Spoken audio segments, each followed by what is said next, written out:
Welcome to Saturday's Warrior. Well, it looks like it's finally happening that Colorado will be joining the Big 12. Okay, it's happening. Everybody stay calm. What's the procedure, everyone? What's the procedure? Stay calm. But the question we ask is Colorado really the right fit? Are they really the best solution for Big 12 expansion? First, let's read this tweet from Brett McMurphy. It says, Colorado has scheduled a Board of Regents meeting for a second consecutive day for Thursday, where the Buffs are expected to discuss and approve a move to the Big 12. It's 98%, source told.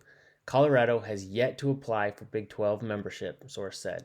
So this is really exciting, right? This has been an ongoing debate in Twitter circles everywhere between Big 12 fans and Pac 12 fans about would Colorado ever leave and go to the Big 12, and we were assured nobody ever would, and Big 12 fans were so certain that Colorado and maybe other teams are coming. And now Twitter has blown up.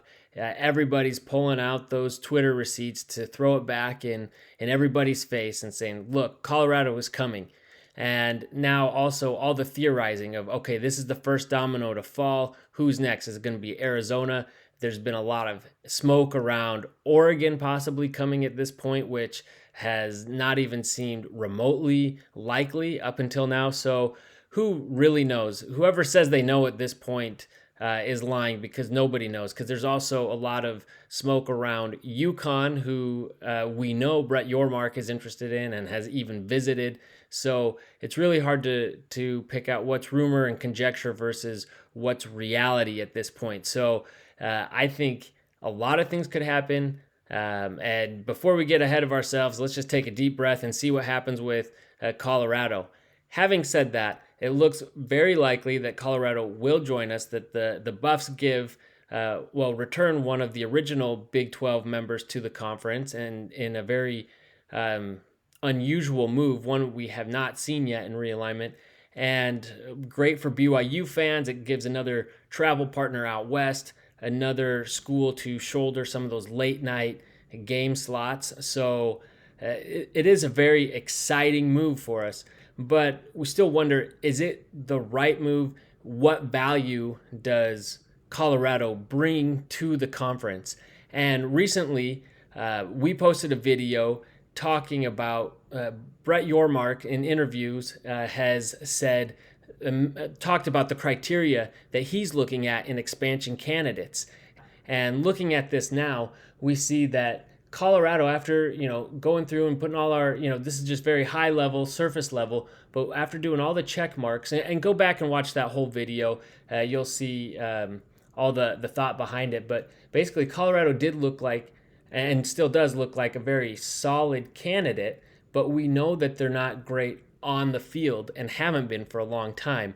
And yes, Deion Sanders is there, but we haven't seen anything from him yet. We haven't seen Coach Prime even coach a game. We don't know if there's really going to be that turnaround. And even if there is, do we really expect him to stick around long term? Can he build something that's going to last and leave a legacy of success behind, or is it going to fall apart after he leaves? We will see. And so, yes, Colorado brings in a good market, brings in another team in a late time slot, but we have to remember that this is a school, this is a team that has been at the bottom of the Pac-12 for more than a decade. And so what are they bringing to the conference? And just today, we posted a video. We did a collaboration with Wild Ute from the Holy Rivals show, and it was kind of ill-timed because the video was posted and not an hour later, the news about Colorado started coming out, and so everyone's focus went elsewhere. Nonetheless, the video still has parts that are relevant to this discussion. So go check that out as well. Here's one of the slides, and we see Colorado on here and where they fall.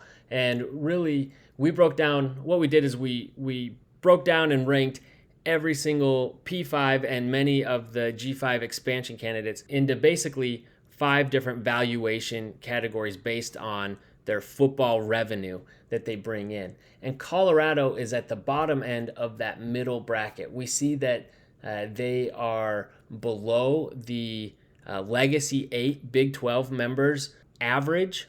but they do come in ahead of where the current Big 12 average is, because we know that adding the G5s that had less access, less TV revenue, it was not as high, and so that brought the average down. So they do bring that average up. So even being as bad as they are still middle of the pack, right there with many of the other Big 12 schools. So does Colorado add value to the Big 12? Yes, certainly they do. To what level? That is yet to be seen. But the Big 12 is adding a P5 program to and taking a program from a competitor conference. And I'm not one of those people that wants to see the Pac-12 destroyed. I miss a lot of these regional rivalries, but this is one move that is actually restoring older rivalries, and by doing so, it strengthens the Big 12's position, especially in comparison to the Pac-12, who's still trying to nail down a TV deal and is going to have a harder time doing it. Furthermore, the Pac-12 will now need to add an additional school in order to have enough inventory.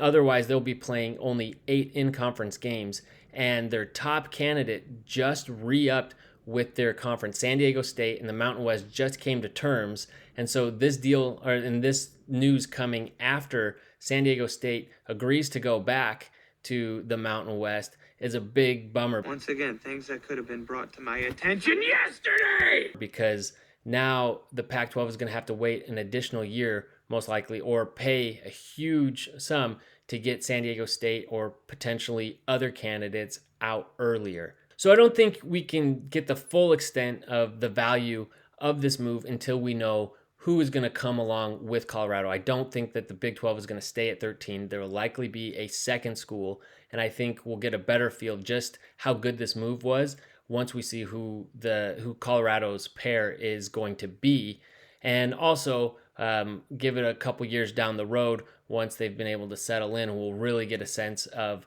the Big 12 moving forward. So the question is, who do you want to see join the Big 12 along with Colorado? And do you think that this move is beneficial for the Big 12? Let us know in the comments, and please like and subscribe, and we'll see you next time.